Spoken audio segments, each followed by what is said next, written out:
இந்த புகைப்படம் மிகப்பெரிய சர்ச்சையை ஏற்படுத்தியிருக்கு. காரணம் என்னென்னா, அமெரிக்க அதிபர் ட்ரம்ப் சொல்லிட்டாரு, இத்தாலி பிரதமர் மெலனி இந்த புகைப்படத்திற்காக என்னிடம் பிச்சை கேட்டார் அப்படிங்கிற ஒரு வார்த்தையை பயன்படுத்திட்டு இருக்கார். இது ரொம்ப அதாவது இரு நாட்டு தலைவர்களுக்கும் இடையேயான உரசலை அதிகரித்திருக்கிறது. இந்த நிலையில தான் இத்தாலி பிரதமர் மெலனி என்ன சொல்லியிருக்காங்க அப்படின்னா, எனது செல்வாக்கை பற்றி ட்ரம்ப் பேச வேண்டாம், ட்ரம்ப் அவருடைய செல்வாக்கில் கவனம் செலுத்த வேண்டும், என் மீது நடத்தப்படும் தாக்குதல்கள் அர்த்தமற்றவை, ட்ரம்ப் உடனான நட்பு எனது செல்வாக்கிற்கான காரணமல்ல, இத்தாலிக்கு நான் ஆற்றிய சேவையே என் செல்வாக்கிற்கு காரணம் அப்படின்னு சொல்லியிருக்காங்க.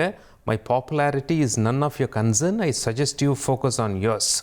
என்னை பற்றி கவலைப்படாதீங்க, உங்களை பற்றி கவலைப்படுங்க, உங்கள் மீது கவனம் செலுத்துங்க அப்படின்னு சொல்லி அதிபர் ட்ரம்ப்புக்கு இத்தாலி பிரதமர் மெலனி தெரிவிச்சிருக்காங்க.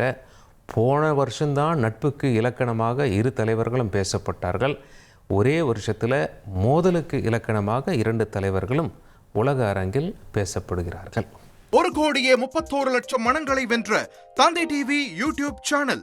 தவிர்க்க முடியாத தம்ப்நெயில், கலக்கலான கான்டென்ட்ஸ். நீங்களும் இந்த குடும்பத்தில் இணைய இப்பவே சப்ஸ்கிரைப் பண்ணுங்க. அசுரபலம் கொண்ட எங்கள் டிஜிட்டல் கரங்களில் உங்கள் விளம்பரங்களை சேர்க்க வாட்ஸ்அப் பண்ணுங்க. 8939888838. Email advttv@dttv.in.